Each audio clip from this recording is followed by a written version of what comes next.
Hello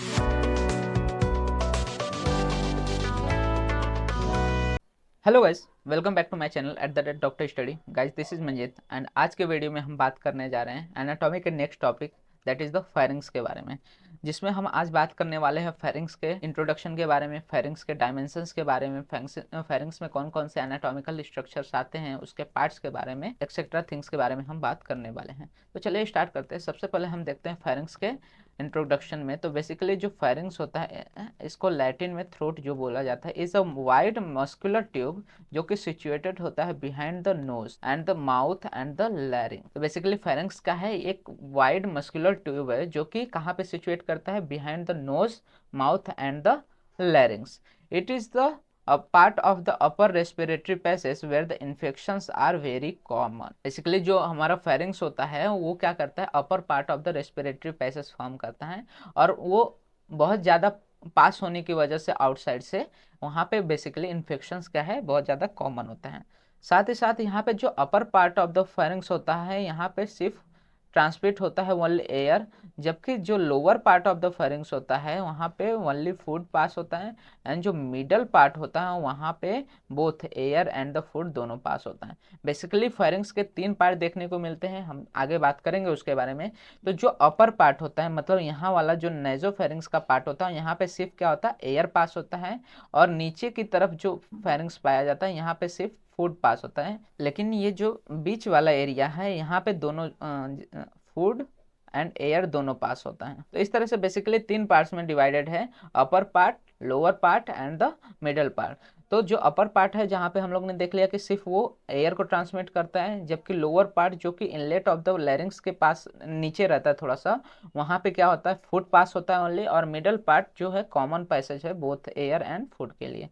next हम बात करते हैं डायमेंशन ऑफ द फेरिंग्स के बारे में। तो बेसिकली जो लेंथ होता है फेरिंग्स का वो अबाउट 12 सेंटीमीटर होता है, जबकि इसके विड्थ की बात करें तो जो अपर पार्ट होता है वो वाइडेस्ट होता है जो कि 3.5 सेंटीमीटर होता है, ये नॉन कोलैप्सिबल होता है। वहीं पे जो मिडल पार्ट होता है इससे थोड़ा नैरोवर होता है, लेकिन जो लोअर एंड होता है वो सबसे नैरोवेस्ट पार्ट होता है। गैस्ट्रो इंटेस्टाइनल ट्रैक्ट जो हमारा जीआईटी ट्रैक्ट है उसका सबसे नैरोवेस्ट पार्ट कौन सा है, lower part of the pharynx. आगे हम बात करते हैं basically boundaries of the pharynx के बारे में। तो बेसिकली बाउंड्रीज जो होता है यहाँ पे superiorly base of the skull पाया जाता है। अगर हम देखें तो यहाँ पे जो नेजोफेरिंग्स है, नेजोफेरिंग्स के ऊपर बेस ऑफ द स्कल पाया जाता है। वहीं पे इंफीरियरली ये कंटिन्यूस रहता है विद द ओइसोफेगस, यहाँ पे लैरिंग्स के नीचे, फिर यहाँ पे ओइसोफेगस के साथ ये कंटिन्यूड रहता है। वहीं पे पोस्टेरली यहाँ पे प्री वर्टेब्रल फेसियास पाए जाते हैं, पोस्टेरली यहाँ पे प्री वर्टेब्रल फेसियास रहते हैं behind the pharynx and anteriorly यहाँ पे नेजल कैविटी होती है, एंटेरियल नेजल कैविटी होती है, देन ओरल कैविटी होती है एंड यहाँ पे एंटेरियरली लैरिंग्स होता है। तो इस तरह से बेसिकली यहाँ पे हम इसके बाउंड्रीज देखते हैं। वहीं पे पार्ट्स ऑफ द फेरिंग्स की बात करें तो बेसिकली जो कैविटी ऑफ द फेरिंग्स है उसको तीन पार्ट में डिवाइड किया गया है, एक नेजल पार्ट, दूसरा ओरल पार्ट एंड तीसरा लैरिंजियल पार्ट। तो जो नेजल पार्ट है उसको नेजोफेरिंग्स बोला जाता है जो कि बेसिकली यहाँ पे लाई करता है, जिसको नेजोफेरिंग्स कहा जाता है। वहीं पे ओरल पार्ट जो कि बिहाइंड द ओरल कैविटी पाया जाता है, इसको ओरोफेरिंग्स, एंड जो बिहाइंड द लैरिंग्स पाया जाता है इसको लैरिंगोफेरिंग्स। इस तरह से बेसिकली तीन पार्ट में हम क्या करते हैं, फेरिंग्स को डिवाइड करते हैं। आगे हम थोड़ा डिटेल में बात करते हैं इन तीनों पार्ट्स के बारे में। तो बेसिकली सिचुएशन की बात करते हैं, नेजोफेरिंग्स, ओरोफेरिंग्स एंड लैरिंगोफेरिंग्स के सिचुएशन की बात करें तो कि कहाँ पे लोकेट होते हैं, तो नेजोफेरिंग्स बिहाइंड द नोज पाया जाता है, वहीं पे oropharynx behind the oral cavity and laryngopharynx जो होता है वो बिहाइंड द लैरिंग्स। इसके एक्सटेंट की बात करें कहाँ से कहाँ तक है, तो बेस ऑफ स्कल से लेके सॉफ्ट पैलेट तक हमारा जो नेजोफेरिंग्स है वो एक्सटेंड करता है। वहीं पे सॉफ्ट पैलेट से लेके एपिग्लॉटिस तक, upper border of the epiglottis तक हमारा ओरोफेरिंग्स रहता है, and upper border of the epiglottis से लेके कोराकॉइड कार्टिलेज जो कि हमारे ट्रैकिया में पाया जाता है वहां तक क्या करता है, लैरिंगोफेरिंग्स एक्सटेंड करता है। नेक्स्ट बात करते हैं कम्युनिकेशन के। तो जो नेसोफेरिंग्स है एंटेरली कम्युनिकेट करता है विद द नोज, वहीं पे ओरिंगोफेरिंक्स के तीन बेसिकली हमें देखने को मिलते हैं कम्युनिकेशन। सबसे पहले एंटेरियरली वो ओरल कैविटी से कम्युनिकेट करता है, फिर अपोओ की तरफ वो नेजोफेरिंक्स से, एंड नीचे की तरफ लैरिंगोफेरिंक्स से ये कम्युनिकेट करता है। एंड देन आता है हमारा लैरिंगोफेरिंक्स। तो ये इन्फेरियरली ओपन होता है इनटू द इसोफेगस, एंटेरियरली लैरिंग्स रहता है, और अबो क्या रहता है, ओरोफेरिंक्स देखने को मिलता है।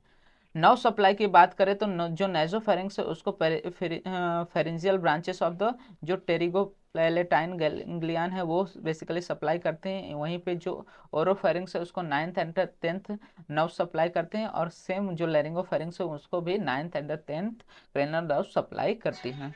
अब हम बात करते हैं बेसिकली रिलेशंस के ऑफ द फेरिंग्स के बारे में। तो एंटेरियर रिलेशन में देखेंगे तो नेजोफेरिंग्स के एंटेरियर रिलेशन में पोस्टेरियर नेजल अपर्चर आता है।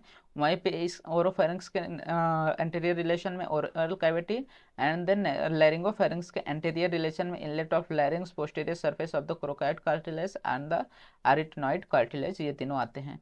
पोस्टेरियर एंड द रूफ के बात करें तो यहाँ पे body of the sphenoid bone and the basiocciput and the anterior arch of the atlas पाया जाता है। साथ ही साथ नेसोफेरेंजियल टॉन्सिल्स इसमें प्रोमिनेंट होता है चिल्ड्रेन में। वहीं पर नेसोफेरेंजियल वर्सा जो रहता है म्यूकस डायवर्टिकुलम पाया जाता है in case of the adults. वहीं पे यहाँ पे देखते हैं तो पोस्टेरियर एंड द रूफ में तो basically body of the second and the third cervical vertebrae देखने को मिलता है ओरोफेरिंक्स में, एंड यहाँ पे fourth and the fifth cervical vertebrae देखने को मिलते हैं। लेटरल वाल्स की बात करें तो बेसिकली यहाँ पे opening of the auditory tube देखने को मिलता है in case of the nasopharynx, and above the tube is tubal elevation with the tubal tonsil, and again इसमें ओरोफेरिंक्स में यहाँ पे tonsillar fossa containing the palatine tonsils रहते हैं, और यहाँ पे पीसी फॉर्म फोसा पाए जाते हैं। फिर लाइनिंग एपिथेलियम के देखें तो यहाँ पे सेलिएटेड कॉलमनार एपिथेलियम की लाइनिंग होती है। वहीं पे ओरियोफेरिंक्स में stratified squamous non keratinized epithelium की लाइनिंग पाई जाती है, और यहाँ पे स्ट्रेटिफाइड स्क्वामस एपिथेलियम की लाइनिंग्स देखने को मिलती हैं। फंक्शन की बात करें तो बेसिकली जो नेजोफेरिंक्स वहाँ पे सिर्फ रेस्पिरेटरी फंक्शन देखने को मिलते हैं, लेकिन जो हमारा ओरोफेरिंक्स है वहाँ पे बोथ एयर एंड फूड दोनों का ट्रांसमिशन होता है, एंड जो लास्ट हमारा लैरिंगोफेरिंक्स आता है वो सिर्फ पैसेज ऑफ द फूड करता है।